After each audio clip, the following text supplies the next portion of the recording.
are you doing today? It's Thursday. I like to think of it as Thankful Thursday. Um,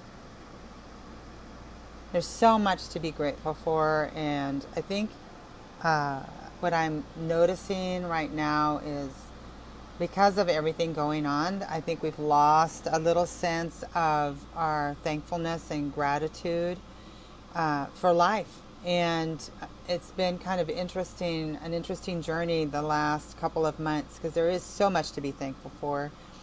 But it's also so easy to get caught up in everything that's going on, whether we're talking about, self-quarantining or, the riots, race relations, all kinds of things. So much stuff going on. The financial downturn, people struggling financially. There's just, people are in despair, and I think they get caught up sometimes, with the news and the social media stuff that's going on. And one of the practices that's really helped me stay centered has been the practice of meditation and gratitude.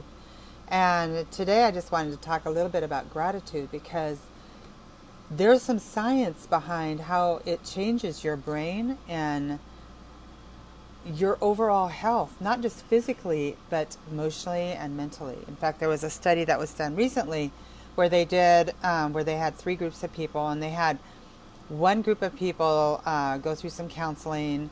Another group of people wrote a gratitude letter to someone once a week for 3 weeks. Anyway, they found out that people who stayed in gratitude, in that sense of gratitude, had way better mental health over time, and it lasted a long time. And so one of the practices that I've done for a long time now has been meditation and getting into gratitude every single morning. And it's kind of like, if you pour into yourself, you have more to pour out to people and to situations and to your business, whatever that looks like. And if we don't take that time, we have nothing to give, right? And so there's some real simple ways that you can do it. One of them, the simplest of ways, is just to sit with a gratitude journal. Write 2 or 3 things down every single day that comes to mind. And it could be the simplest of things. It doesn't have to be big things. It could be, I feel really well today. I woke up healthy today. I love where I live, all kinds of things that you can come up with. The other one is to actually sit down and write a thank you note. How many of us have done that? Just to sit and write a thank you note for somebody that has impacted our lives, a friend, a family member, someone who's special to you. I can tell you that receiving one of those is life-altering. And so just randomly being able to bless people, and especially now that we're not able to give the fair amount of hugs we want to or congregate with people like we want to, receiving something as simple as a little thank you note or just a little letter, just thanking somebody for who they are and the impact they've had on your life, is life-altering. So think about that. It could be as simply as thanking somebody mentally, like really getting into prayer and just really thanking somebody mentally. And just thinking about that individual, praying for them, blessing them. I can tell you that a prayer is always heard. It's always heard. And a prayer does not go wasted or unheard. It's always heard in heaven. It's always heard. So prayers are really important. And then I talked about a gratitude journal. That's super fun to do, to look back at all the things that you were grateful for and to really count your blessings. I mean, just pick a time sometime during the week and just write down all your blessings. 3 to 5 things that you could identify every single week of what you feel blessed about. And then obviously, prayer time is so important. In this world, we have control of nothing. But the one thing we have control of is our relationship with God. And I believe that thankfulness, that gratefulness, is so in alignment with our love and our time that we spend with God. And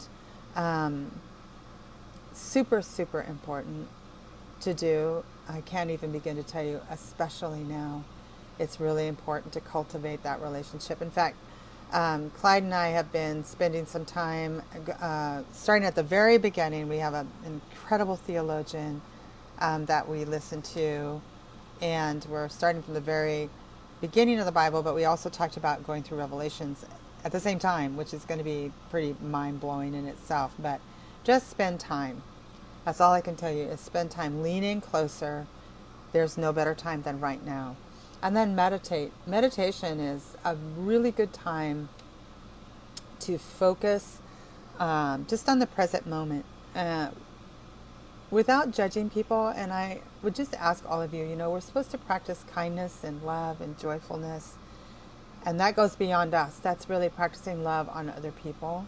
Because in this situation, and I saw it happen in the mortgage crisis, and it's happening right now. People are desperate. They are financially struggling. They are worried. They're anxious about their health. They're concerned about what's going on in the streets. They're concerned for the whole human race, and the behaviors that are going on with everyone. And it's time for us to pray for a healing in our nation and in our communities, that we can all come together and be loving and be kind and generous and make change. And I think focusing on that in meditation and prayer is really, really important. And so I hope that these helped you. There's a whole bunch more. If you're curious, there's several other things that you can do to practice gratefulness and get it to be a habit. It's one of the habits that will serve you. I will tell you that. It has served me well. So anyway, I hope you have a blessed day. I hope that there are many blessings coming your way this week. And on July 4th, everyone celebrate, but stay well and healthy. All right? I'll talk to you soon. Bye-bye.